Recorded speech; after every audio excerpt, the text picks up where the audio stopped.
Oiê, vou falar aqui com o Dr. Vitor Sorrentino já já. Oi, doutor Vitor Opa! Sorrentino, tudo bem?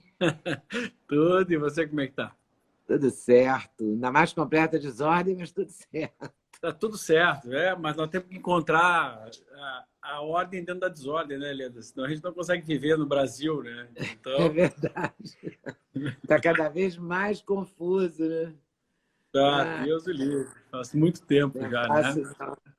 Você está É. conseguindo atender aqui em São Paulo ou você está direto em Porto Alegre? Eu estou atendendo a agenda de São Paulo em teleconsulta, Ah, como tá.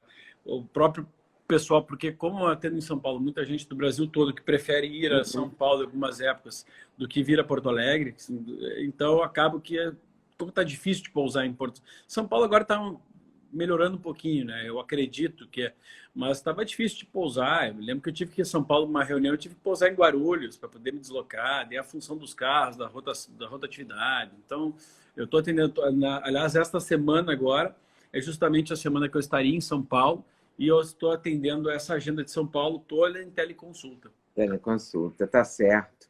Aliás, vamos fazer uma teleconsulta com você.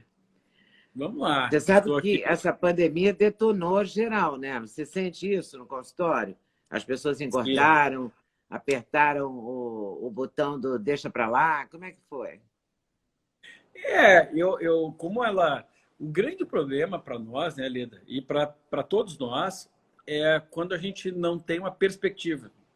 Então a gente entra numa coisa, sabendo que esse jogo acaba em 45 minutos, um jogo de futebol, eu tenho como me programar. O que eu vou fazer no começo, meio e fim, eu tenho aquele tempo. A pandemia a gente entrou pensando que era uma quarentena. Quarentena são 40 dias. Uhum. E aí da quarentena a coisa toma uma proporção que até hoje a gente não sabe o que vai acontecer, quando vai acontecer. Então isso desestrutura muito, né, a algo que é fundamental ao ser humano, que é a rotina. Tem muita gente que fala assim, não gosta de rotina e tal. São pessoas que trabalham com arte, com outras coisas. E mesmo assim, se colocasse algum tipo de rotina na vida delas, as coisas aconteceriam de uma maneira mais organizada, mais fácil para a vida delas. Então, imagina, a gente entra numa pandemia dessas, sem perspectiva e sem rotina, poxa, piorou a saúde da maioria das pessoas.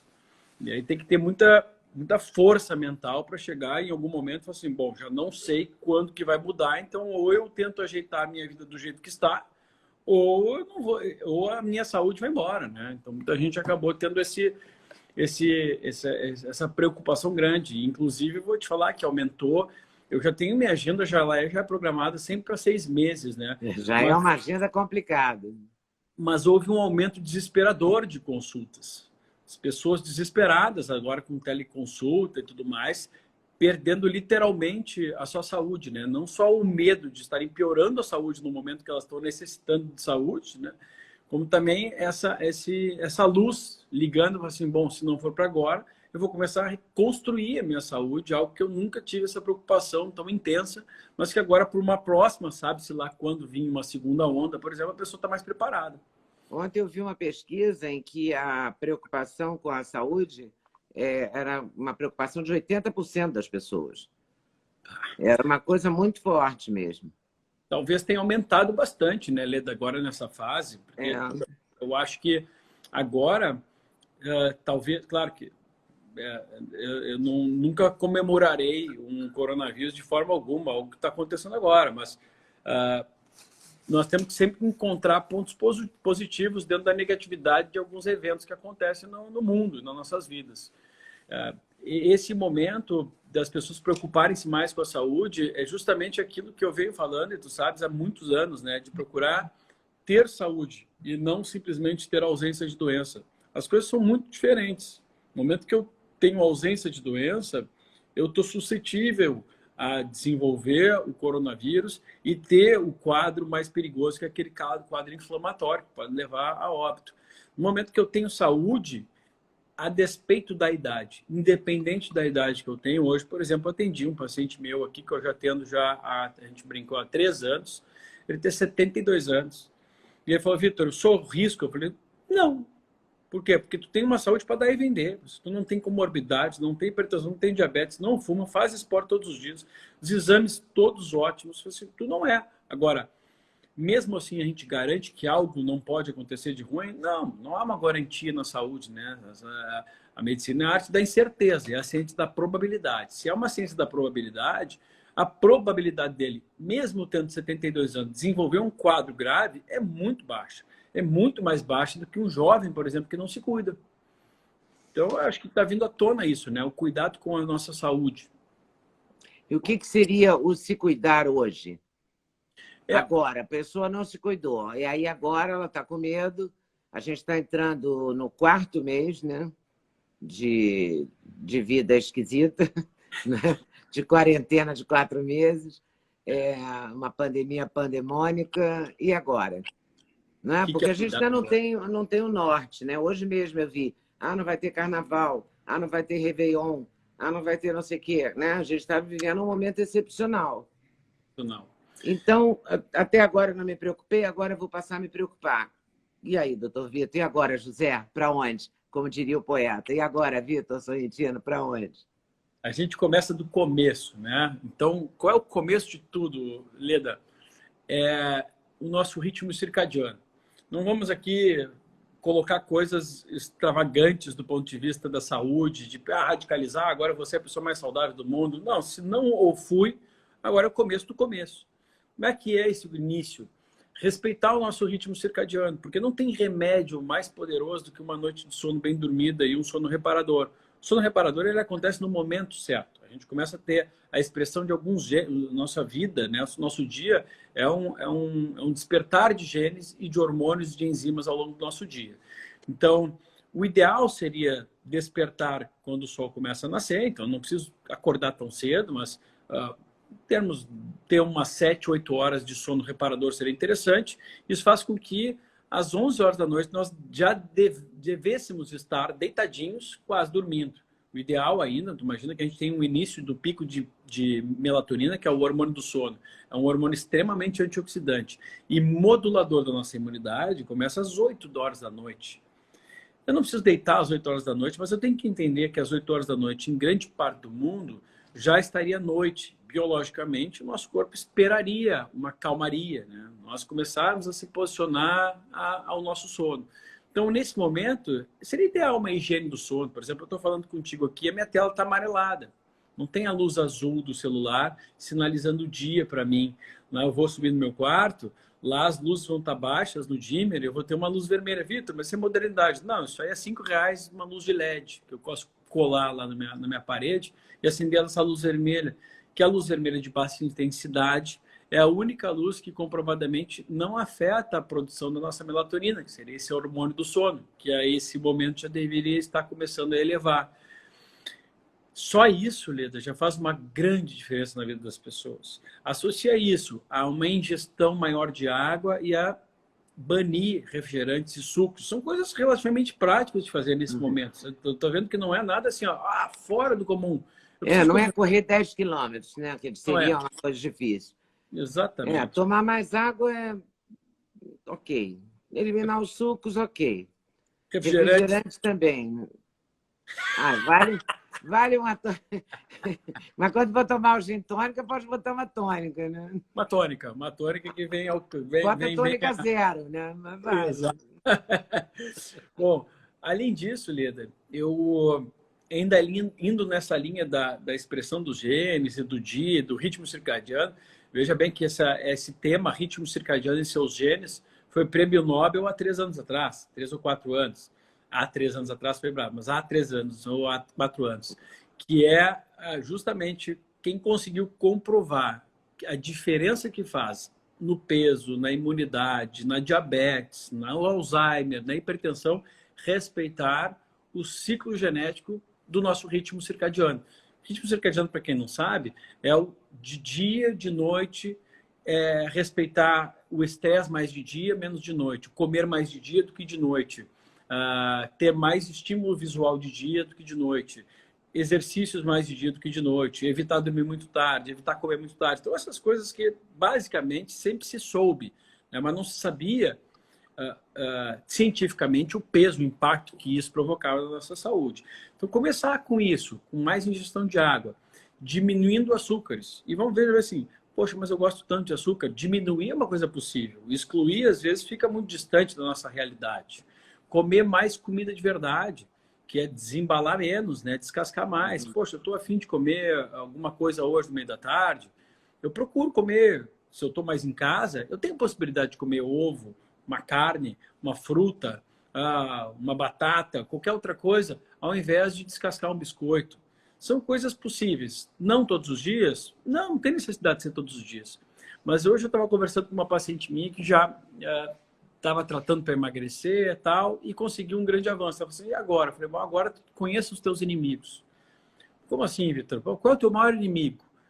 O momento que chega em casa de tardezinha, aquela fome de leão que começa, não posso, e aí come um pouquinho, um pouquinho, um pouquinho, vai até meia-noite comendo. Não, então peraí, se o teu inimigo é esse, conheça ele e se antecipa a ele. Não deixa chegar com essa fome de leão, porque tu está perdendo todos os dias. Deixa, antes disso, faz um jantar às 6 horas da tarde. Mas pode? Claro que pode. É melhor tu ficar comendo biscoito a noite toda. E qual é a hora, qual é a última hora para comer? Porque tem gente que fala, até depois de 6 da tarde não pode comer. Depois de 6 da tarde, sabe essas máximas que tem em dieta? Não pode comer glúten, farinha, carboidrato, de modo geral, depois das 7 da noite, sei lá. O que você recomenda? O que você faz? Você come carboidrato? Eu como. Não, né? Só ovo, né? Não, eu como tranquilamente, Lido. Sabe que eu tenho uma vida, aparentemente não, mas uma vida bem equilibrada, assim. Eu me permito bastante. Mas eu tenho uma rotina. Então, tudo que foge à rotina, eu já sei que é exceção. E eu não torno dessas exceções uma rotina para mim. Então, se eu tiver com vontade de comer um carboidrato, ou seja, um arroz e feijão de noite, eu vou comer numa boa. O que eu não vou comer de noite na rotina é uma pizza. Isso não exclui a possibilidade de comer uma pizza também de noite. É aquela coisa, quem consegue ter rotina, consegue ter várias exceções. Mas quem não tem rotina, tudo vira exceção. Eu não recomendo às pessoas a comerem coisas alta carga glicêmica. O que é carga glicêmica, para as pessoas entenderem? É um impacto de açúcar ou de amido de álcool muito alto. Então, essas coisas aumentam triglicerídeos, aumentam a nossa insulina, que é o hormônio que vai tentar remover isso que vira glicose no sangue, remover do sangue para alimentar as células. Então, o ideal é que as pessoas não exagerem nisso depois das 6 horas da noite, isso é um fato. Mas tem pessoas que, dentro da capacidade metabólica delas, conseguem normalmente consumir um prato um pouco mais carregado à noite, que o seu metabolismo dá conta do recado. Faz mais exercício físico, veio assim, provido de um metabolismo um pouco mais acelerado, expressões hormonais, mais jovem e tal. Bom, hoje em dia até são exceções, né, Lê? Das pessoas que estão em busca de regular, o mais fácil é se nortear pelo que a maioria tem de benefícios. Isso é respeitar a medicina baseada em evidências, né? O que a maioria se beneficia de redução de carga glicêmica de noite. É mais fácil estar dentro da maioria do que de uma minoria. Então, deixa eu respeitar essa máxima. Se eu perceber que eu comendo às 6, 7, 8 horas da noite, está tudo certo, meus exames não se influenciam, o meu sono continua um sono reparador, eu estou com uma boa composição física e com saúde, dentro da minha individualidade, da personalização do meu plano alimentar e da minha individualidade genética, tudo bem, eu posso consumir. Isso é um plano que deve ser executado com parcimônia, né, Leda? Porque nem tudo que faz mal a gente percebe. Tu vê, o alcoólatra ele não percebe que aquilo danifica o cérebro dele, nem o fígado dele, nem a vida dele. A gente perde as capacidades, nosso discernimento ele vai sendo perdido à medida que a gente erra muito. E a gente se desvia muito da normalidade nossa. Então, a normalidade, para mim, já vira um desvio. Isso é perigoso. Então, você acha que tem que criar uma rotina e seguir essa rotina. E aí, se um dia você quiser... Agora, estou falando sério. Você quiser tomar... Por exemplo, eu tenho uma amiga que todo dia às 6 da tarde ela faz um drink para ela. Todo dia. Na quarentena. Não, sem a quarentena ela não fazia.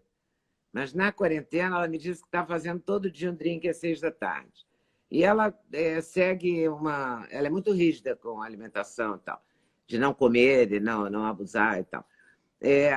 Às 6 da tarde seria uma hora de tomar um drink em vez de tomar às 10 da noite? Melhor do que tomar às 10 da noite, sem dúvida alguma. Não estou falando de todo dia, não. Estou falando mesmo de de exceção à regra, como você está colocando. E, sim. Como a gente considera o drink um erro, né? Um erro, por mais que haja esse incentivo a tomar uma taça de vinho Uma diariamente. taça de vinho. É, Você toma vinho? Não, né? não, De eu vez não em tenho. quando. De vez em quando. Não tenho muito paladar para bebida ali, né, sinceramente, mas assim, de vez em quando eu tomo. Mas esse incentivo é um incentivo muito errôneo, né, Leda? Porque a gente sabe que o consumo de álcool ele leva ao aumento de câncer. A gente não sabe se a pessoa do outro lado sabe dosar essa taça e não vai tomar mais um pouquinho. A gente não deveria incentivar isso. A gente deveria falar que é um erro, mas é um erro que a gente comete todos os dias. A gente comete erros. Ou seja, eu posso ter esse erro dentro de um contexto de acertos e passar batido, não tem problema nenhum. Agora, toda vez que eu considero um erro, ou seja, seria um erro consumir uma pizza de noite, seria um erro. Eu posso. Ao meio-dia cai melhor, muito melhor. De tarde cai melhor, claro que a gente não tem essa possibilidade, né? Melhor. O nosso corpo, nesse momento, tem um metabolismo diferente do metabolismo noturno. Isso é a nossa cronobiologia, né? Eu tenho, então, impactos diferentes. Eu posso ter menos chance de prejudicar o sono. Eu tenho estudos, por exemplo, que são grandes estudos, realizados com pessoas que tomam essa taça de vinho de noite. E mesmo eles acreditando que tem uma melhora no sono, que eles têm um relaxamento, se viu em análises de polissonografia que se alteram as fases do sono. E se alterando a fase do sono, a pessoa não percebe isso. Não, mas eu relaxo para dormir. Mas o outro dia ela está mais cansada. E ela não acredita que esse cansaço seja em decorrência do vinho. Afinal de contas, o vinho de noite melhora o sono dela. Então, essas percepções, assim, a gente tem quando a gente estuda, olha para o corpo todo e não segmenta esse corpo em coração e cérebro. Ah, não, para o coração faz bem. Bom, se faz mal para o cérebro, não interessa se faz bem para o coração. Não faz bem ao corpo, né? Agora, seguramente, essa estratégia de fazer ao final da tarde, ao invés da noite... Então, a grande virada pode ser uma negociação. Sem dúvida. Então, se você quer comer uma pizza, não coma às 10 da noite. Seria melhor Só que comer não tem que comer às 6 da tarde, porque as pizzarias abrem às 6 da tarde, elas não abrem ao meio-dia. Né? Espera abrir e chama, né, Lívia? Espera abrir e chama logo. Aproveita, espera abrir e chama logo. Chama de véspera. Pois mas aí vale a negociação. Tipo assim, você vai comer... É verdade que para comer uma fruta e ela ter menos impacto no seu organismo por conta do índice glicêmico, vale você, sei lá, comer uma fatia de queijo antes, você colocar uma proteína antes. O mamão com requeijão pode minimizar o índice glicêmico do mamão. Qual é a negociação aí? Aí eu não escolheria o queijo ou um lácteo como a proteína que usaria antes, né? A gente sabe que os queijos e o requeijão, se a pessoa não tiver um entendimento do rótulo, às vezes ela vai encontrar no requeijão as coisas mais esdrúxulas possíveis, né? Então, o queijo já é mais difícil. Mas o ideal seria ter uma fonte proteica ou então uma fonte de fibras. Legal, eu posso pegar no mamão, no melão e colocar ali um linhaça em cima, chia em cima, aveia em cima. Eu vou diminuir a velocidade com que esse açúcar chega à minha corrente sanguínea. Uhum. Eu posso ainda consumir uma proteína, sim, antes. Eu posso consumir, mas aí eu não escolho o queijo, porque o queijo ele tem proteína, mas ele tem muita gordura saturada de cadeia longa, que é um tipo de gordura que não faz mal. Entretanto, em combinação essa gordura com carboidrato, se a pessoa já está um pouco mais inflamada, um pouco menos saúde, essa combinação pode ser ruim para essa resistência insulínica. Ou seja, pode ser mais errado, às vezes, do que consumir a própria fruta. Eu vou te dar um exemplo. O queijo, uma pequena quantidade, a gente tem uma grande caloria de gordura. Ele é gorduroso. É uma gordura potencialmente boa para a gente. Não é um problema do queijo. Mas aí eu junto essa caloria do queijo mais a caloria de uma banana, por exemplo. Olha, eu tenho ali um impacto de caloria alto. Mesmo que, às vezes, eu possa até diminuir a velocidade com que o açúcar da banana chegue à corrente sanguínea. Então, no final das contas, eu tenho que ponderar se eu estou podendo fazer aquilo.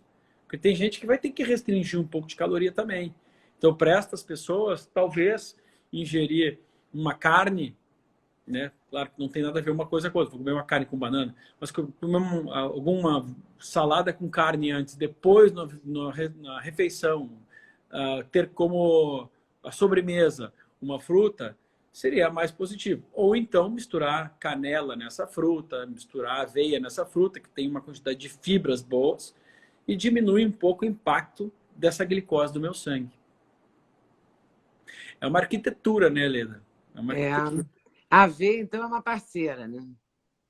Olha, há controvérsias, tá? Porque tu já entrevistou pessoas que são assim Nada é radicais. uma parceira, nada pode, né? É fogo, né? Eu não sou muito dessa linha do nada pode. Já fui no passado, quando talvez eu não percebia que o exagero ele pode afastar a chance de um paciente ou de uma pessoa aderir a um estilo de vida saudável, né? Então, tem pessoas que a gente tem que tratar com o radical, porque elas não estão podendo errar naquele momento. Mas quando a gente se refere assim, a um grande público, eu posso considerar, no final das contas, que eu acho que a aveia é uma aliada. Porque, como ela tem uma boa quantidade de fibras ali dentro, ela pode ajudar essas pessoas que têm dificuldade, que gostam muito de, por exemplo, eu atendi ontem um senhor que, até um médico, um neurocirurgião muito conhecido, falou assim, pô, Vitor, eu olho triglicerídeos alto, insulina alta dele e hemoglobina glicada dele. Ele falou, pô, mas eu sempre olho minha glicose tá boa. Eu falei assim, bom, bem-vindo ao mundo real. Tu estava olhando o lixo na rua de manhã. Não tem lixo. Isso não quer dizer que a pessoa não está botando lixo demais. E que não esteja esgotando os lixeiros, coitados, né?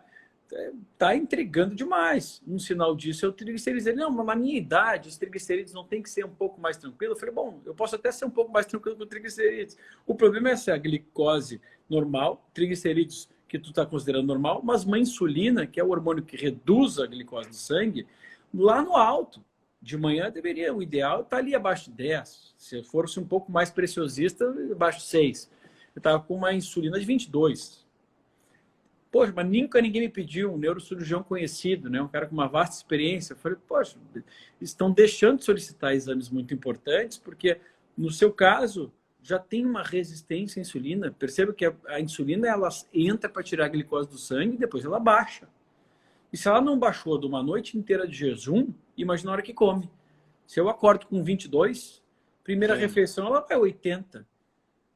Então, essa é a preocupação que a gente deve ter, né? A aveia, para essas pessoas como ele, pô, é um santo remédio. Porque dificilmente eu vou conseguir tirar essa quantidade de frutas dele, porque ele gosta muito, e foi uma maneira de começar a diminuir o açúcar. Ótimo.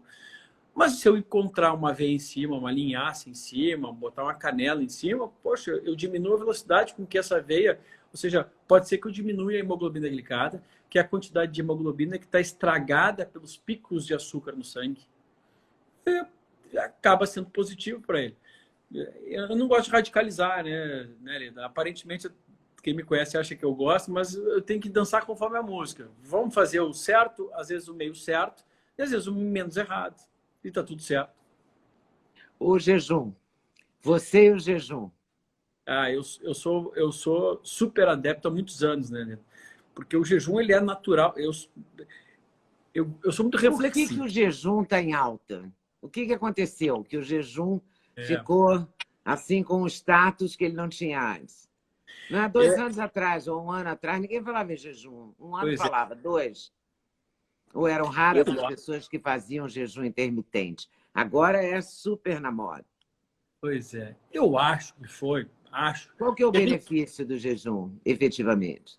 A gente fala em jejum há muitos anos, né, Leda? Se tu for meu livro lá publicado em 2014, eu já tinha artigo sobre jejum.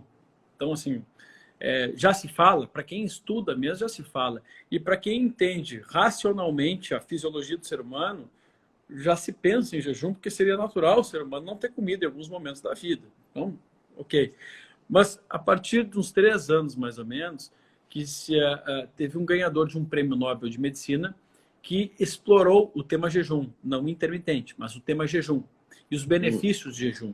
E depois disso foi publicado um grande artigo numa grande revista de circulação médica, muito respeitada, sobre os benefícios de jejum a respeito da longevidade.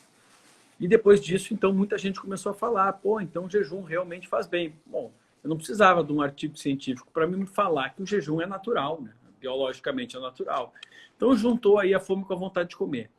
Artigo científico, um prêmio Nobel de Medicina, muita gente praticando e aí, dentro das suas práticas, ensinando outras e aí ganhando dinheiro com isso. Acho que é válido fazer isso também, né? Propondo isso, retiros de jejum e tudo mais.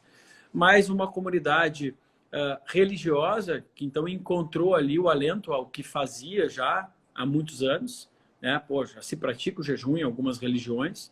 Então, assim, mais essa história bíblica, né, do jejum. Olha, enfim, nós temos vários motivos pelo qual o jejum pode nos fazer bem. Mas, fundamentalmente, se a gente pensar cientificamente, o jejum ele melhora a expressão de genes relacionado à longevidade celular, ele ajuda na resistência à insulina, ou seja, para quem é diabético, ele pode ajudar. Ele também ajuda para prevenção de câncer e em determinados tipos de câncer, ele pode ser um baita de um adjuvante ao tratamento que as pessoas estão fazendo. Ele pode melhorar a qualidade do sono, ele pode melhorar a irritabilidade. Então, tem muitas coisas que podem ser melhoradas. E no final das contas, aquilo é o intestino que está relacionado a tudo isso que eu falei. E tem uma maneira de começar, quer dizer, porque de modo geral, a gente, sei lá, janta, aí passa um tempo e tal, vai dormir. Só que com a pandemia, todo mundo está desorganizado. Eu estou sentindo muita gente dormindo muito tarde. Eu vejo pelas respostas, assim, a propostas de live, propostas de entrevista, estão respondidas às 1h40 da manhã, entendeu? O que não quer dizer que eu estou acordada para ver, mas no dia seguinte eu vejo que a pessoa me respondeu 2h30 da manhã. Sim. Entendeu? Então tem muita gente dormindo de uma maneira meio atrapalhada. Né? Qual seria o correto? Quer dizer, seria você começar com 12 horas? Olha, para você se habituar? O ideal do jejum... Porque não é simples, você não pode começar com jejum de 16 horas, porque provavelmente você vai ficar com um pouco de dor de cabeça, você não está acostumado, não? Sem dúvida. É porque eu tenho fome, quando eu tenho muita fome, eu tenho a minha pressão baixa muito e eu fico com muita dor de cabeça. E aí eu não sei por que acontece isso, mas acontece. Então, você começa com 16 horas ou não? Começa com 12? Começa com o mais fácil, né? Começa jantando mais cedo e tentando postergar o café da manhã. Isso já é, de certa forma, já começa ali a aumentar. O que a gente quer, no final das contas, é que o corpo passe a usar um outro combustível, que são os corpos cetônicos, né? Que não vale explicar aqui a fundo. Tá? Mas então, quando eu começo a usar esse outro combustível, que é um combustível como se fosse de uma combustão da gordura... Que está armazenado, né? Exatamente. Eu tenho esse combustível, a gente vem estudando esse combustível como um modulador epigenético. Epigenético ele transcende a genética. Eu tenho a minha genética, eu tenho 2 gêmeos univitelinos, mesma genética, um vai expressar o diabetes, outro não. Os 2 têm geneticamente diabetes, mas um errou para acontecer. Né? Então, os corpos cetônicos eles são moduladores da nossa expressão gênica. Eles ajudam a eu não expressar aquilo que eu tenho de ruim, além de trazer uma série de benefícios outros, né, de bem-estar e tudo mais. Então, a gente começando com jantar o mais cedo possível e depois do jantar, para ajudar a gente a tomar chá de mulungu, de valeriana, chá de lavanda, de camomila, porque eles ajudam também na expressão gênica. Então, eles ajudam naqueles genes que dão sono à noite, que dão fome à noite, a serem silenciados. Isso não acontece de um dia para o outro, né? Então, isso que a gente fala tem de modulação. Tem que trabalhar, é uma construção, né? Construção. Então, a gente jantar um pouco mais cedo. E no dia seguinte, despertar. E fazer qualquer coisa que demande um pouco de atividade. Não precisa ser propriamente uma atividade física, mas algo que eu gaste um pouco de caloria. Aí, cabe a criatividade dos casais, ou então... ou então...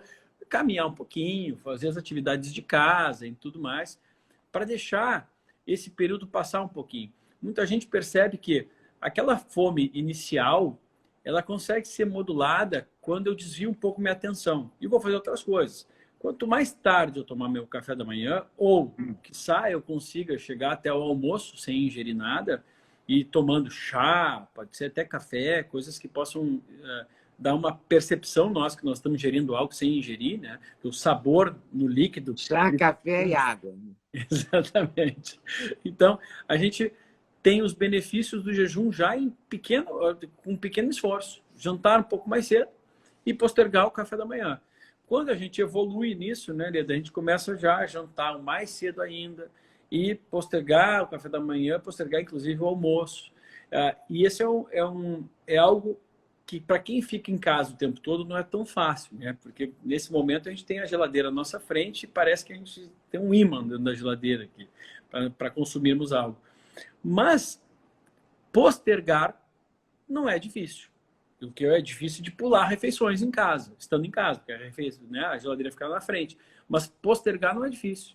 Eu posso me organizar para isso. E eu preciso fazer todos os dias? Não. Eu escolho 1, 2 dias da semana e faço.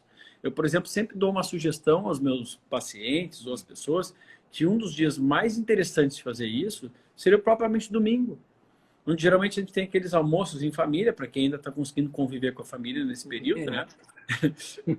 Mas é aquele almoço que a gente carrega, que a gente come o doce e tal, e aqui a gente fica empanzinado mais tempo.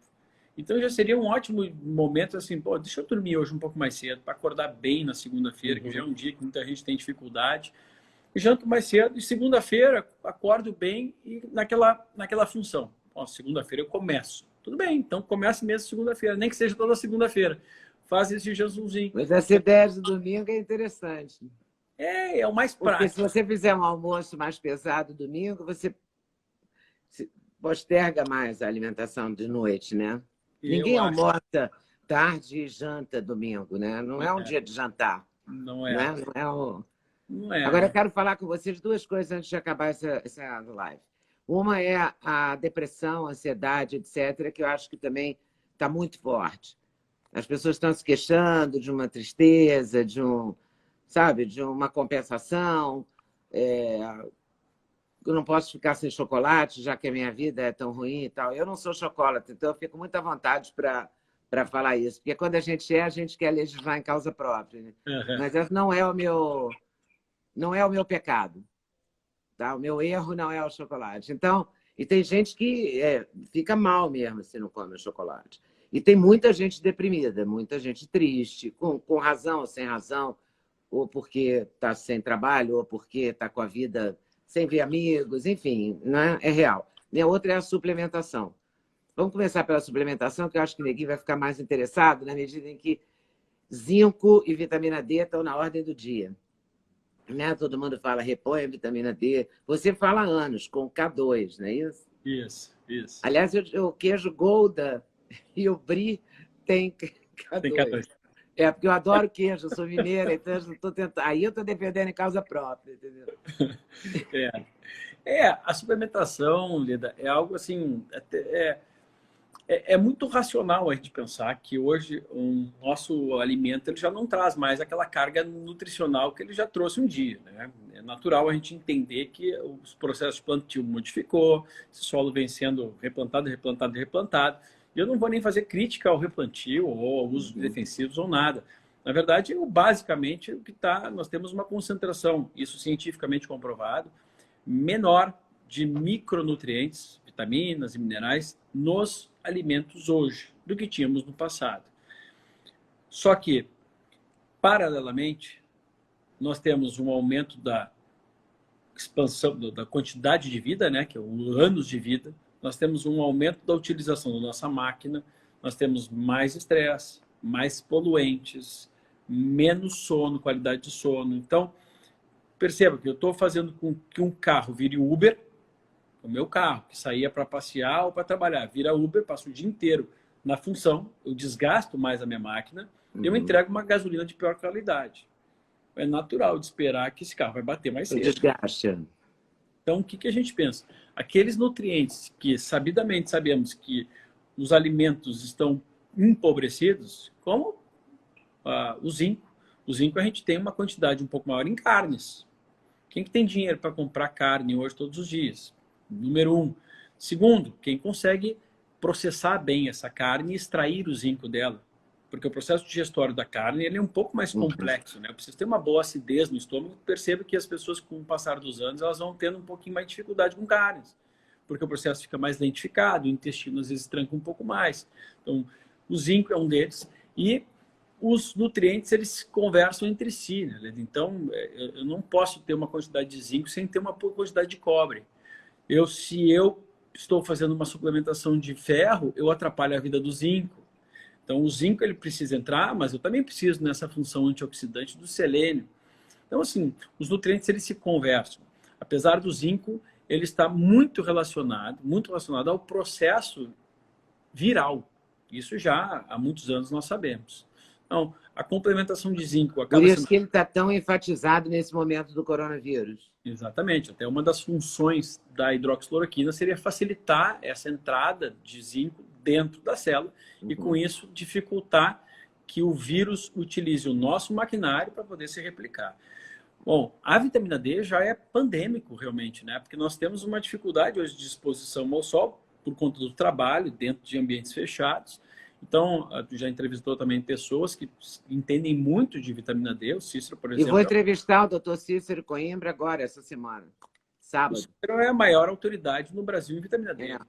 E eu acho engraçado que os médicos às vezes criticam uma pessoa que só estuda isso. Não, porque eu li um artigo. Meu amigo, tu leu um artigo. É como aquele... estuda isso há 20 anos. Aquele médico de Brasília que estuda magnésio. O doutor Magnésio, o Arnaldo.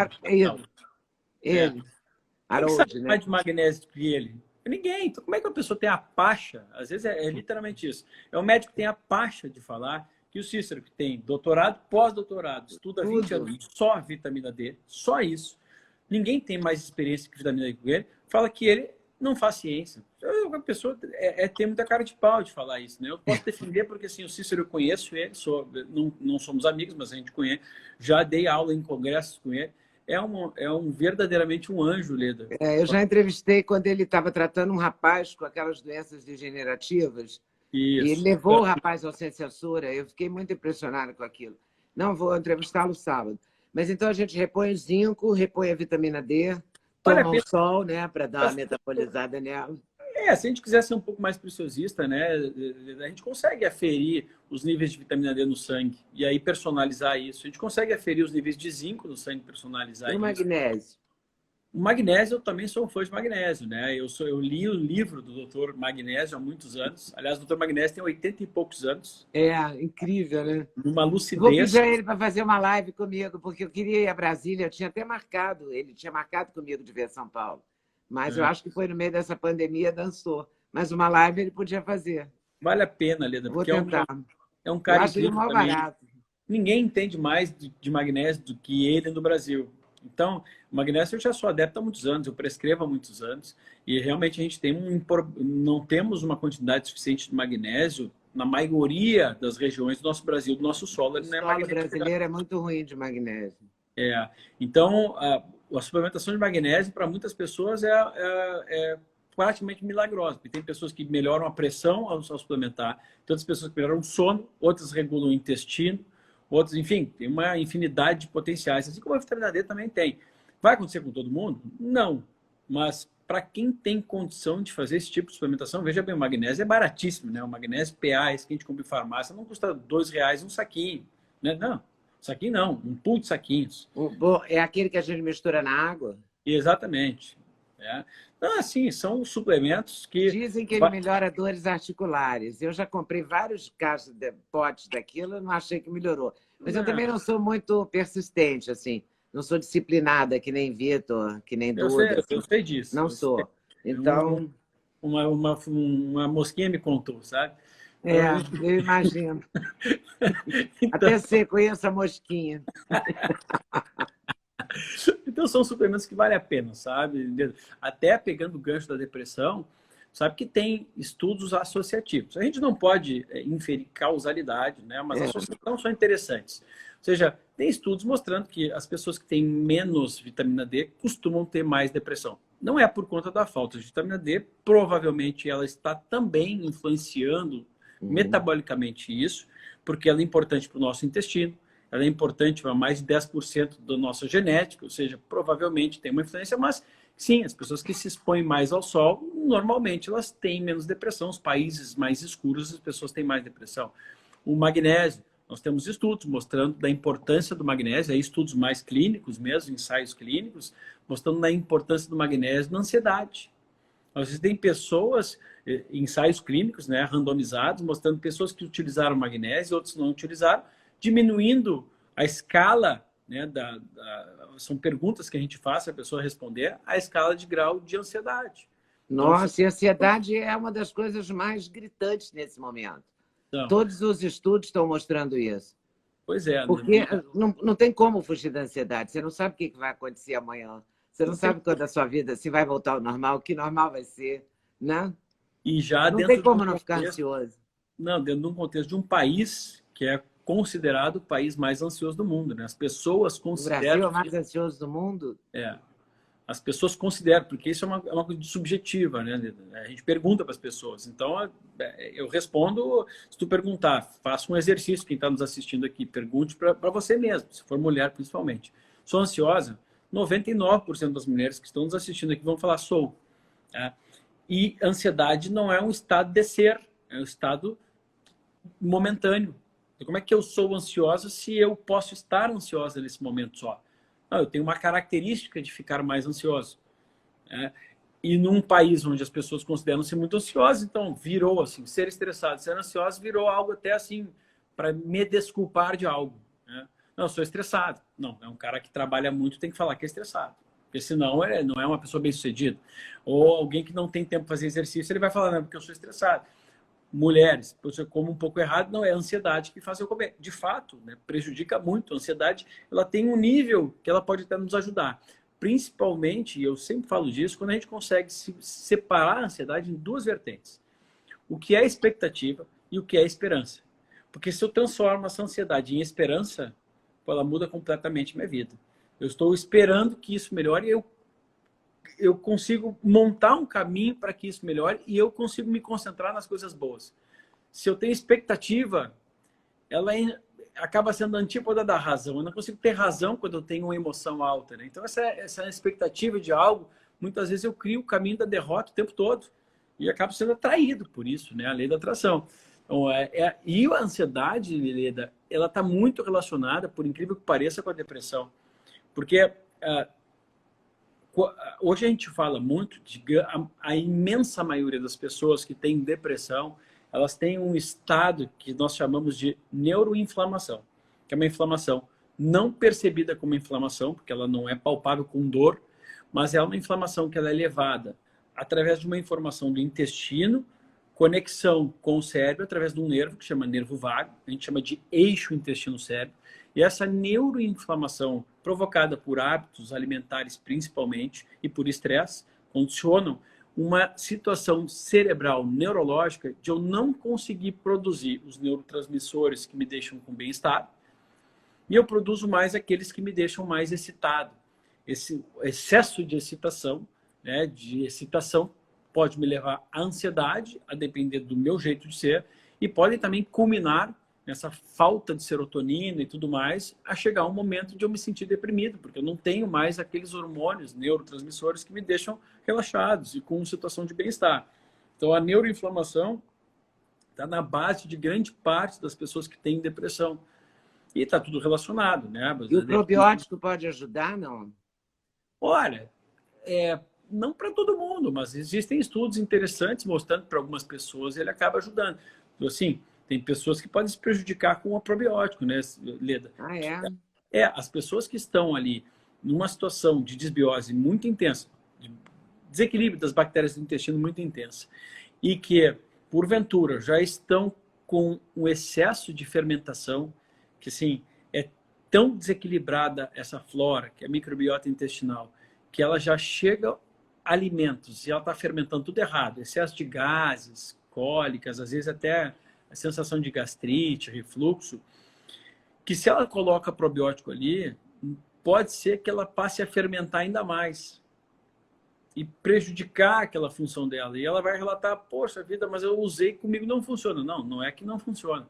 Usou da forma errada no momento errado. Essas pessoas, então, elas, na verdade, elas teriam que diminuir essa fermentação, diminuindo até alimentos de boa qualidade, infelizmente. E tem hora certa? Por exemplo, tem hora para tomar vitamina D, hora para tomar zinco, hora para tomar magnésio, hora para tomar probiótico, essas coisas? Não. Hora propriamente até não, para facilitar a vida das pessoas, né? A gente tem como utilizar, mais fácil. Quando a gente pensa em vitamina D e pensa em zinco, como normalmente eles viriam. A vitamina D é um hormônio lipossolúvel. Se é lipossolúvel, eu preciso de gordura. Se eu preciso de gordura, é mais fácil consumir numa refeição, porque vai ter a gordura da refeição, naturalmente, mesmo que eu não esteja comendo gordura, que é uma grande cagada a pessoa fazer isso, né? Não consumir gordura, ela precisa de gorduras de boa qualidade, né? Aliás, as gorduras de boa qualidade são anti-inflamatórias. Azeite de oliva, o ômega 3, as oleaginosas, o óleo de borragem, tem uma série de gorduras que tem um potencial anti-inflamatório, o acético, o vinagre. Então, se eu consumir com esses alimentos, eu tenho mais chance de assimilar. O zinco é a mesma coisa. O zinco viria quando? Numa refeição. Então, se eu ingerir numa refeição, também. O probiótico que é um pouco diferente já, né? O probiótico, geralmente, a gente procura ingeri-lo em jejum. Seja de manhã em jejum ou de noite, antes de dormir, que é o meu momento mais fácil de ingerir. É a única coisa que eu estou tomando certo, então. O resto eu estou tomando tudo errado. Estão te orientando errado, ele. Não estão me orientando. Eu que me orientei. Está errado. Se eu tivesse seguido como orientação, provavelmente estava certo, entendeu? O que está errado é porque eu estou me orientando. Mas assim, de qualquer forma que entrar ali, é melhor do que nada, né? Vai ser assimilado. O que pode acontecer é algumas pessoas terem alguma incompatibilidade gástrica também, né? Tem gente que, olha, toma uma dose um pouco mais alta de zinco, me dá um pouco de enjoo. Zinco, né? Imagina. Então, se eu consumir um alimento junto, provavelmente eu vou ter uma aceitação melhor. De modo geral, não é? Ô, Vitor, para as pessoas que têm doença mesmo, doenças mentais, não sei se eu posso chamar de doença mental, bipolaridade, essas coisas, posso chamar de doença mental? Doença ou transtorno mental? Transtorno. O toque também é transtorno? É um transtorno. Para essas pessoas que estão nesse momento com uma vida diferente, né, mais aprisionadas e tal, com medo, porque as pessoas estão com muito medo, medo do outro, medo da contaminação, essa coisa de... Eu tenho amigas que falam, eu fui ao supermercado, mas aí vinha uma pessoa na minha direção, eu mudei de corredor. Oi? Entendeu? Então você não vai conseguir, porque todo corredor vai ter uma pessoa. Não tem como. Não é? Não estou falando nem de se aglomerar em aglomerações, nada disso, mas na farmácia vai ter uma pessoa. Claro que tem um distanciamento. As farmácias até já tinham uma tarjazinha no chão para você não se jogar colado no outro, né? Mas ninguém obedece muito. Essas pessoas também podem se beneficiar do magnésio, de alguma coisa desse tipo? Podem sim, Leda. Essas pessoas, elas beneficiariam demais de uma alimentação um pouco mais anti-inflamatória. Alimentação... O que é uma alimentação anti-inflamatória? Ovo, né? Ela deveria ser... Ainda não falou no ovo. O ovo é um alimento bom, mas vou te falar que talvez uma pessoa inflamada não se beneficie tanto do ovo, tá? Talvez. Mas a gente tem como modelo anti-inflamatório uma alimentação mediterrânea. Essa é, sabidamente, historicamente, uma alimentação mais anti-inflamatória. Ela privilegia frutos do mar, pescados e não criados, né?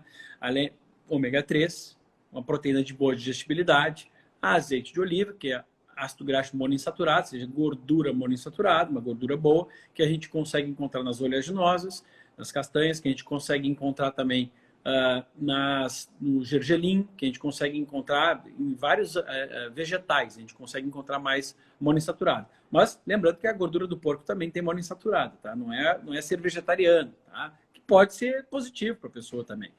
Mas uma alimentação mais palpável para as pessoas é mirar um pouco, procurar um pouco sobre a alimentação mediterrânea.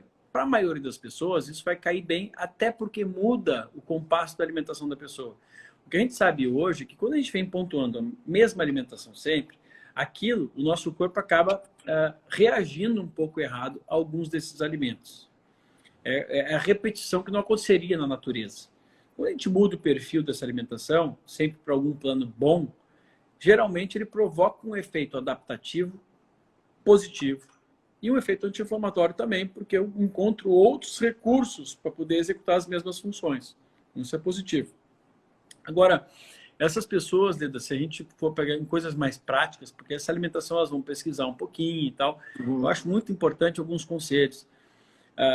Quem está assim, mais paranoico nesse momento e se sentindo mal com isso, né? Primeiro de tudo, é literalmente desligar a televisão. Não tem como, Leda. Não tem como, porque hoje o veículo televisão virou assim, uma busca por audiência, por assustar as pessoas e uma busca por se utilizar dessa máquina por motivos políticos que ficou insuportável. Então, infelizmente, comece a se informar por meios de internet, comece a seguir jornais ou pessoas ou jornalistas que tragam uma informação pelo menos isenta. Pelo menos a pessoa escolhe o que está vendo. Eu estou fazendo no meu canal do YouTube um Clube da Notícia, exatamente por isso. Porque você tem como dar as notícias, mas não precisa ficar apegado ao número de mortes. E se você vai dar o número de mortes, por que não de curados? Hoje mesmo no Clube da Notícia, que eu faço 8h30 da noite, eu falei isso. Nós somos o 15º em número de mortes. E somos o 2º em número de contaminados no mundo. O primeiro lugar em número de mortes não é a Bélgica, entendeu? Porque é proporcional ao número de habitantes. Só que esses dados não são dados. Não é? Eles não são falados. Só se fala o número de mortes, os mortos nas últimas 24 horas. É um peso. Por milhão, isso. Né? É mortes por milhão, né? A gente tem que avaliar. Pois é, mas esse por milhão não é dito, né? Esse é o problema. As pessoas devem se informar com pessoas assim. Esses dias eu estava ouvindo tua entrevista com o Fernando Collor, né, Leda? Poxa, tu é uma pessoa isenta. Tu não está dando a tua opinião ali. Tu está entrevistando. Pá, isso é que dá gosto de ver, entendeu? Eu não admiro o Fernando Collor, mas assim, é esse tipo de informação que a gente precisa, e não enviesado, não pessoas que têm um motivo por trás para tentar minar alguma coisa ou gerar alguma notícia falsa, como está acontecendo na televisão. Primeira coisa, essas pessoas estão muito paranoicas, desliga a televisão, pelo amor de Deus, começa a se informar. Não adiantou até agora ficar olhando televisão, porque as notícias se repetem, é mentira atrás de mentira. Então, sensacionalismo, começa a escolher canais isentos e pessoas que trazem uma mensagem positiva, que enxerga um positivo, porque se a gente for falar de número de mortes, a pessoa não poderia comer. Por quê? Porque a quantidade de defensivo agrícola, a quantidade de câncer, de diabetes, é muito pior as consequências do diabetes, da obesidade no mundo, do que está acontecendo com o coronavírus. A obesidade já é pandêmico. Há quanto tempo? E a pessoa está comendo igual. Peraí, então eu não posso ter... É muito antagônico isso, né? É muito dicotômico. Eu falo assim, não, para alimentação eu como tudo que é merda. Mas daí, coronavírus, eu estou apavorado. Não, peraí, se apavora com as duas coisas ao mesmo tempo, né? Cuida um pouquinho de um lado e um pouquinho do outro, porque não faz sentido esse pavor todo. Agora, além disso, Leda, além de procurar uma alimentação mais anti-inflamatória, que de uma hora para outra não vai acontecer, esses efeitos positivos que as pessoas buscam, eu acho que outra coisa que falta um pouco nas pessoas é encontrar paz no próprio lar, sabe? Porque, bom, tu vive isso, tu tem uma relação linda com teu filho. E talvez as pessoas estão tendo uma oportunidade agora. Eu falo desde o começo da pandemia, né? Aliás, eu estava conversando antes disso. No dia do batizado do meu filho, em março, foi o dia que estourou a coisa da pandemia. Uhum. E foi o dia que eu viajei com aqui, o Padre Fábio, que é meu paciente, meu amigo, teu amigo também veio fazer o batizado. E a gente estava conversando sobre encontrar paz no próprio lar. E ele falou assim, pô, Vitor, que bom que tu vive num ambiente de paz. Ele falou, o meu refúgio é a minha casa, as pessoas que eu estou ali. As viagens, para mim, nesse momento, tornaram-se um tormento. Então, eu estou dando um tempo de shows, tal. Bom, veio a calhar com o momento agora mesmo. Realmente, mas eu já tinha programado. A gente já tinha programado mesmo. Parar com os shows, com as viagens. Por quê? Porque ele sentiu que era o momento, já tinha passado do momento. Porque o momento de encontrar-se novamente, né, o próprio eu, é na própria casa. Então, a gente precisa encontrar essas pessoas um pouco mais ansiosas, e agora por estarem ficando mais em casa, né, Leda? Encontrar, ok, se a minha mente não me ajudar, eu não tenho como me ajudar, não tenho como fazer escolhas racionais alimentares, eu não consigo nem escolher o que eu vou assistir na televisão, porque eu vou ser levado emocionalmente, passionalmente a assistir. Não, mas eu quero saber o que está acontecendo. Não, peraí, saiba da maneira correta. Volto a dizer, emoção é antípoda da razão. A maioria das vezes a emoção não nos deixa ter clareza para escolher o que faz bem para a gente. Então, poxa, começa a seguir pessoas, vai no clube de notícias da Leda, começa a assistir as lives da Leda aqui, pô, tu entrega, eu assisto direto, né? Conteúdo maravilhoso o tempo todo. Tem um monte de gente que leva mensagens positivas. Isso não é viver na ilusão, tá entendendo? Isso não adianta mais viver no caos. Mas os médicos que estão tratando o coronavírus, eu agradeço o elogio, dou força para vocês assistirem sim as lives, mas, por exemplo, o Dr. Anthony Wong, que é uma pessoa que está envolvida com essa questão, ele falou muito disso, que quanto mais otimista, quanto mais cuidar das coisas tóxicas que estão chegando para você, melhor você vai sair, inclusive se você contrair o coronavírus. Ele disse que tem uma participação muito importante E hoje em dia tem muitos protocolos, né, Vitor, para escapar da morte pelo coronavírus, né? Tem. Não tem cura, mas tem maneiras de tratar. Né? É uma politização que está acontecendo, né, Leda? Eu vi já as lives que tu fez com alguns médicos que estão ali batalhando para tentar passar. E eu faço sempre um paralelo, Leda. Essa coisa de não ter evidência disso, daquilo, ou não funcionar muito, ou funcionar pouco. Então, vamos fazer o seguinte. Vamos tirar a quimioterapia da vida das pessoas. Vamos tirar remédio para colesterol. Vamos tirar remédio para hipertensão. Ué, porque eu não garanto que aquilo vai resolver a vida da pessoa. Alguém, por acaso, entra num tratamento de quimioterapia com a certeza que vai sair vivo? Não, muita gente vai morrer do tratamento e nem por isso o tratamento é ruim. Ele é o que nós temos. Se é o que nós temos, é custo-benefício. E ninguém questiona. Ninguém questiona o uso de estatina, remédio para baixar colesterol, sabendo que ele não diminui muito a mortalidade assim. Aliás, muito pouco. Mas ninguém questiona. E pode causar diabetes. Pô, tem pessoas que vão necessitar, pessoas que não vão necessitar. Garanto que não vai ter infarto? De forma alguma. Garanto que não vai morrer? Pior ainda. Os números, então, são esdrúxulos. Se a gente pensar assim, quantas mortes, de fato, a gente evita com remédio para colesterol em prevenção primária, pessoa que nunca teve infarto. E nós estamos aí, um monte de médico utilizando. Que papo é esse de agora, então, vai precisar de um remédio que funcione a 100%? Nenhum remédio funciona. Todos têm efeito colateral, né? Todos. Se a pessoa lê esses dias, esses tempos atrás, um mês atrás, eu postei a bula da dipirona, tá? Que é proibida em alguns países. Eu sou contra a dipirona. É uma loucura, né? Eu postei a bula e coloquei lá e as pessoas... Olha como são as pessoas, Leda. A pessoa teve ali uma parcela de umas 20% das pessoas que não leu absolutamente nada. Por quê? Porque são pessoas rasas no ser mesmo. Elas são rasas. E elas buscam coisas rasas. Elas não querem ter que entender algo. Para elas é mais fácil uma mensagem curta, subjetiva e curta. E rasa. O que elas leram? A bula... Eu escrevi assim, tá vendo a bula dos remédios? Assim, viu? Ainda bem que eu não usei hidroxicloroquina, mas minha amiga não tem nada a ver com isso. Estou falando de dipirona.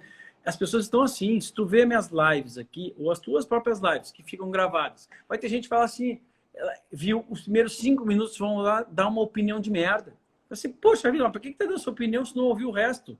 Espera ouvir o resto. A pessoa não tem paciência de ver o resto. Outro dia eu vi quando você gravou uma dizendo, se você não quer, não preste atenção. Se você não... Mas é a minha página, vou falar o que eu quiser. Poxa. É isso. Mas é triste de ver, porque estas pessoas, Leda, são as mais berrantes. Tu percebes que a pessoa que menos se aprofunda é a que mais berra. Porque aquela que se aprofunda não sai berrando aí. Tá movimentado esse telefone, eu vou te falar. Impressionante. E o pior é que eu tiro o som dele todo, boto no vermelhinho, não adianta, não sei o que eu faço. Não tinha tirado o som todo, tinha só colocado no silencioso. Tem que tirar o som, senão ele toca. E toca e entra umas coisas, né? A gente está falando de pessoas berrantes. Ô, Vitor, mas você continua, e você continua fazendo, né? Você também não entrega o jogo, não, né? Não entrega, já acostumei com isso, né, Leda? Eu vou contra a maré há muitos anos. Então não vai ser agora que eu vou me calar. Eu tenho por característica isso, né? Eu sou bastante idealista. E eu acho muito injusto que as pessoas que querem uma informação mais completa, menos rasa, eles não têm o direito a ter acesso, porque boa parte dos médicos e outras pessoas querem fazer média. É o politicamente correto. Nunca fui, nunca serei. Eu sou eu, independente se o que eu estou fazendo pareça politicamente incorreto. E o Wong é um deles também. O Anthony Wong, aliás, nunca foi politicamente correto. O Anthony Wong tem um vídeo falando de refrigerante, de um refrigerante especificamente. Ele é toxicologista, né? Falando há muitos anos que esse refrigerante tinha um nível de um elemento, que é um corante caramelo carcinogênico, acima de outros países. Ou seja, risco de câncer para quem toma esse determinado refrigerante. Ou seja, tem pessoas aí que botam a cara para bater. Nós temos que cuidar, né, nesse botar a cara para bater sempre, em todos os aspectos. Ou a pessoa que quer aparecer, ou a pessoa que está botando a cara para bater. Tem que ter muita coragem. E essas pessoas têm que ter noção, né, Leda? Pegar uma pessoa como tu, que entrevista do A ao Z, que entrevista aquele bosta do Boulos, desculpa, é o que eu acho. Tu não acha, né? Mas, sabe, né? E entrevista ao mesmo tempo uma pessoa brilhante. Pegar o próprio Wong, é um cara, o Cícero é um cara brilhante, o Laíra é um cara brilhante, vai cheio de gente brilhante aí. Aliás, a entrevista do Mandetta foi muito boa também contigo. Foi boa, muito boa. Eu não admiro muito o Mandetta, mas foi uma entrevista muito boa. Tem várias pessoas brilhantes que porque o barato é deixar a pessoa falar, né? É bom deixar a pessoa falar, né? Nossa, o Fiuza é sensacional. O barato é esse. Mas então, aí a gente tem assim, poxa, nós temos aqui um fluxo tão positivo, né, Helena, de pessoas como tu que trazem assim a luz. Imagina, eu só dou voz, mas eu entrevistei médicas assim, jovens e tal, que tão dedicadas, sabe? Hoje foi uma moça que levou o protocolo dos ebalos para o Pará, que conseguiu deter o colapso que estava o Pará. A doutora Raíssa, lá em Porto Seguro, a Marina Bucara, essa mulher incrível que está lá na Espanha. Então, eu acho que dessa pandemia a gente descobriu também pessoas muito legais, né? Comprometidas com a saúde, comprometidas em fazer bem para o outro, né? Exatamente. Elas estão ali. Isso foi bom. Foi sensacional. E a gente tem que separar o joio do trigo, né? Tem joio do trigo em tudo que é lugar. Tem todas as profissões, né? Todas. Tem pessoas que estão aproveitando esse momento para aparecer. Falar que não funciona porque eu sou o científico, outros falar que funciona. Bom, separar o jogo do trigo, mas no final das contas, Leda, eu acho que nós temos uma facilidade em tentar enxergar um pouco além das reais intenções das pessoas. Isso transparece. Basta eu ter um pouquinho de inteligência e sensibilidade. Transparece. Poxa, é o que eu falei. No meu caso, basta deixar as pessoas falarem, né? Pois é. Aí elas demonstram, elas dão a bandeira, né? Eu acho isso. É uma boa maneira de conhecer o outro, né? Claro. Ouvir o outro. Eu falei no meu vídeo ontem, eu falei, poxa, qual é o meu interesse de incentivar as pessoas a voltar ao trabalho? E embasando isso cientificamente. Eu estou muito bem obrigado atendendo em casa, que eu tenho uma casa confortável. Seria o contrário, se eu tivesse assim, fique em casa, politicamente correto, vão aplaudir o Vitor, que legal, tá preocupando com quem? Estou preocupando com ninguém, meu amigo, porque na favela lá o fica em casa é uma bosta, os coitados estão lá. Em casa. Não pode ficar, né? Não pode ficar. Eu estou aqui, eu mostrei, tem uma casa de crianças que foram abandonadas que eu nutro, né, financeiramente. Tem pessoas que eu descobri aqui que estavam precisando de trabalho, que eu botei para trabalhar dentro da minha casa. Vitor, mas pode levar o vírus para dentro da minha casa. Poxa, eu sou um cara jovem. Se eu desenvolver o meu vírus aqui, se alguém trazer para cá o vírus, poxa, eu sou daquela imunidade de rebanho, possivelmente. Pensar no coletivo nesse momento é muito difícil, as pessoas terem esse discernimento, né? Todo mundo assim, não, fique... As reais intenções, elas transparecem muito fácil. Eu fico em casa, a pessoa que tem um salário garantido, que é um funcionário que tem um funcionário também de garantido, ou que está aposentado ganhando uma graninha, ou então que para ele não muda absolutamente nada, mas que é bonito falar, é super bonito, porque é cool, né? Uma rede de televisão ajuda e tem gente aplaudindo. Então, nesses momentos, tu vê as pessoas que botam a cara para bater, que fazem o contrário, poxa, vale a pena ouvir essas pessoas. Não estou falando do Vitor, não, né? Mas essas médicas que eu trouxe. Eu queria ter mostrado o teu livro, que está do lado da minha cabeceira, e eu não falei, não trouxe para cá. Como é o nome do mais recente, que tem a capa escura, preta? Chama Verdades Médicas. Não, Tabus? Tabus. Tabus da medicina, não é? Tabus. Tá. Tabus da medicina. Ou tabus médicos. Então, vale conferir. Eu tenho nos meus destaques aqui do Instagram. E tem também os cursos. Eu tenho os cursos também online, que são cursos que um chama Segredos para uma Vida Longa, ensina as pessoas a longevidade, aspectos da alimentação.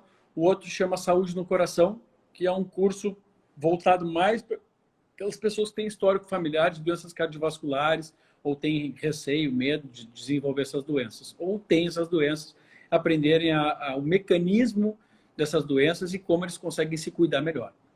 Enfim, vamos nos cuidar melhor, né? Vamos, né, Lidinha? Vamos. E Miguel fez 1 ano, né? Fez um aninho agora, sábado, Tá foi lindo maravilhoso. ele. Tá lindo. Adorei vocês camuflados. Viu? Eu vi no Instagram. Tem que botar a cara para bater, né? Eu sou um apreciador, eu servi no Exército, eu tenho muitos amigos lá dentro e eu admiro muito a vida militar, né? Então eu posso te dizer que foi uma marca positiva na minha vida, me fez ser mais homem. Eu era mais mimado como garoto, tá? Essas coisas de playboyzinho, adolescente e tal. Eu sabia que eu precisava tomar a responsabilidade das minhas coisas e o Exército ajudou muito para isso. Tá bom, gostei da festinha camuflada. Vitor, muito obrigada pela sua paciência, pelo seu tempo, por compartilhar seu conhecimento aqui comigo e com a gente. Tá bom? Imagina, eu que te agradeço pela oportunidade de falar contigo. É um prazer falar contigo, falar para a sua audiência também. Já não é a primeira vez que a gente conversa assim. Não é mesmo. Tem 2 entrevistas ou 3 do Vitor no canal, você pode ir lá conferir aqui, lá no YouTube, Leda Nagli. Essa também vai para lá, depois que sai daqui. E eu te agradeço não só pela oportunidade de falar, pela oportunidade de ser teu amigo, pela oportunidade de... Não, imagina. E de ter essa satisfação de conversar com uma pessoa tão grande, tão humilde como tu. Oh, meu Deus. Muito obrigada, Vitor. Beijo. Tá? Obrigadíssimo. Dá um beijo em casa. Conta sempre comigo, tá? Tá bom, muito obrigada. Beijo para a mulher, para o filhote, para você Valeu. também. Tchau. Valeu. Tchau.